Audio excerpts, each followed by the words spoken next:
योगी अरविंदांचा जन्म 15 ऑगस्टला झाला. त्यांचे वडील श्री कृष्णधन घोष हे कलकत्त्याला शल्यविशारद म्हणून काम करत. अरविंदांचं प्राथमिक शिक्षण कलकत्त्याला झाले. नंतर ते इंग्लंडला गेले. केम्ब्रिज विद्यापीठातून त्यांनी प्रथम श्रेणीत पदवी घेतली.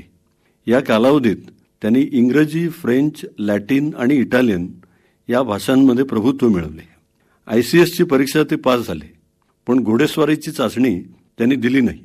इंडियन मजलिस या संघटनेमध्ये ते सामील झाले होते. कदाचित यामुळे किंवा त्यांनी स्वतः ठरवल्यामुळं अरविंदांचा सरकारी नोकरीतला प्रवेश टळला. 1893 ते भारतात परत आले. बडोदा कॉलेजामध्ये इंग्रजी आणि फ्रेंच या विषयाचे प्राध्यापक म्हणून त्यांनी आपली कारकीर्द चालू केली.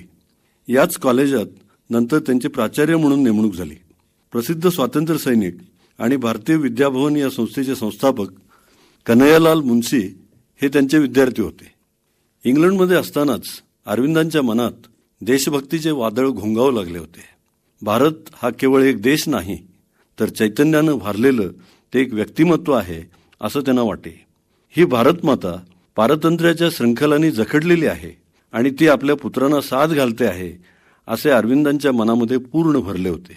त्यासाठी काही गुप्त संघटना करून क्रांतीचा प्रयत्न करावा असे त्यांच्या मनात होते. मुंबईहून प्रसिद्ध होणाऱ्या इंदू प्रकाशमध्ये ते त्यावेळी लिखाण करीत. बडोद्याला असतानाच बंगाली, गुजराती, मराठी आणि संस्कृत भाषांचा अभ्यासही त्यांनी सुरू केला होता.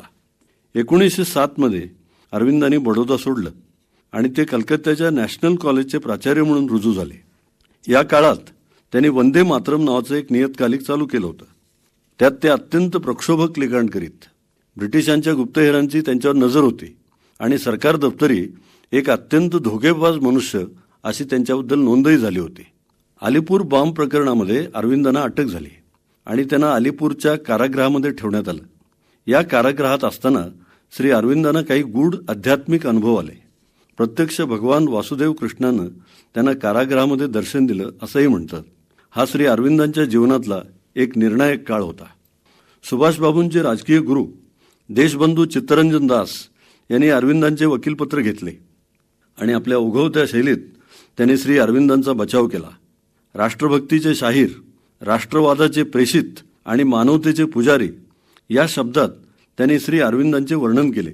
आज ज्या विभूतीला आपण आरोपी म्हणून उभे केले आहे, उद्या त्याच विभूतीची एक लोकोत्तर पुरुष म्हणून पूजा होणार आहे असे भविष्यसूचक उद्गारही त्यांनी काढले आणि पुढे ते अक्षरशः खरे झाले. अरविंदांची निर्दोष मुक्तता झाली. त्यानंतरही ते आपल्या चळवळीत मग्न होते आणि ब्रिटिशांची त्यांच्यावर नजर होती. 1910च्या सुमारास श्री अरविंदांना पुन्हा अटक होणार असे कळल्यावर श्री अरविंद प्रथम चंद्रनगर आणि नंतर पॉंडिचेरीला आले होते.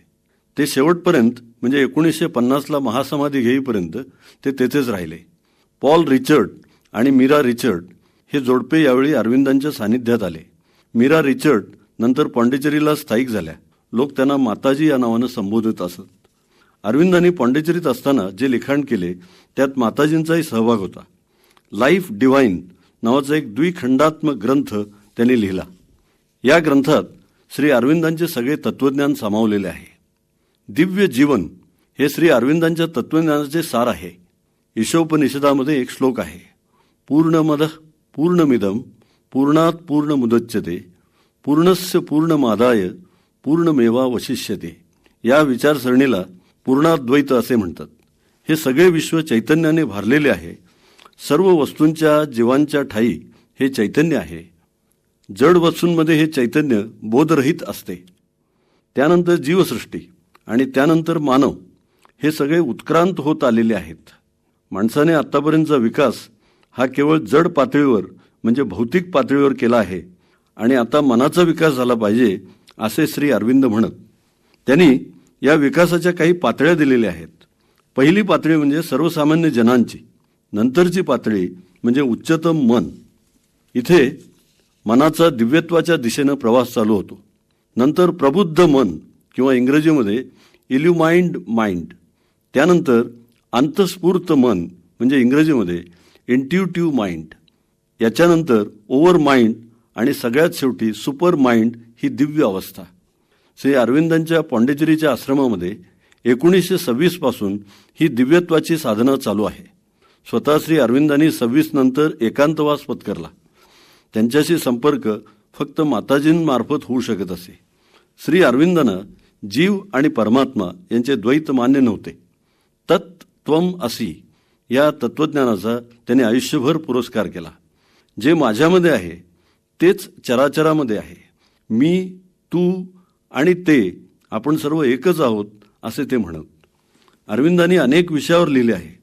सावित्री हे 24,000 ओळींचे महाकाव्य त्यांनी आपल्या शेवटच्या पर्वामध्ये लिहिले. कवी, देशभक्त, तत्वज्ञ, प्रेषित आणि योगी अशा निरनिराळ्या भूमिकांमध्ये श्री अरविंदांनी क्रांतिकारक कार्य केले आहे. भविष्यकालीन कविता ही वेदमंत्रांच्या जवळ जाणारी असेल असे ते म्हणत असत. 15 ऑगस्ट 1947ला देश स्वतंत्र झाला. तो अरविंदांचा जन्मदिन. आपल्या संदेशात ते म्हणाले, माझ्या नजरेसमोर अजून तोच अखंड भारत आहे. त्याचे तुकडे मला दिसत नाहीत. एकसंध भारताबद्दल त्यांची अशी भविष्यवाणी आहे. अरविंद आश्रम आणि ऑरोव्हिल ही श्री अरविंदांच्या भविष्यवेधक दृष्टीतून साकार झालेली सृष्टी आहे.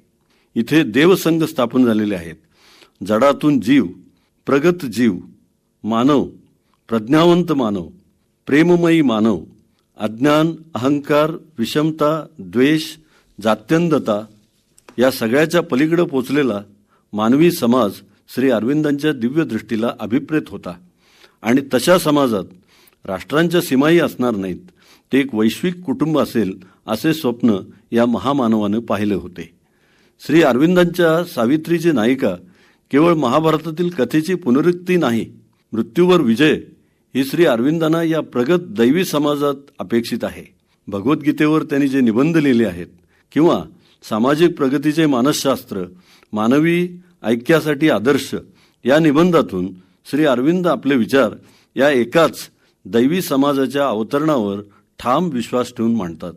5 डिसेंबर 1950ला महासमाधी घेतलेल्या महायोगी श्री अरविंदांनी लिहिले आहे, निसर्गातील तो सुप्त देव जागा होईल, माणसांच्या लीलांची जागा तो आत्मा घेईल आणि हे भौतिक जीवन दिव्य जीवन बनेल.